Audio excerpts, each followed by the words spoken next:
చెదరిపోయిన గోడును మాడను వేసయ్యా చెదరిపోయిన గోడును కనులున్నా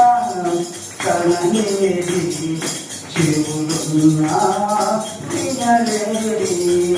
కనులున్నా కనలేది చెవులున్నా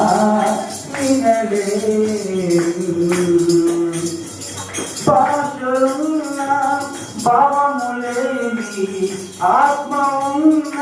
అవివేకిని పత్తి ఉన్న శక్తి లేని వాసన ఉన్న ప్రేమ లేని భాషలున్న భావములేని ఆత్మ ఉన్న అవివేకిని భక్తి ఉన్న శక్తి లేని వాసన ఉన్న ప్రేమ లేని యేసయ్యా నన్ను కరుణించుమా యేసయ్యా నన్ను కరుణించుమా ఫలము లేని వాడలు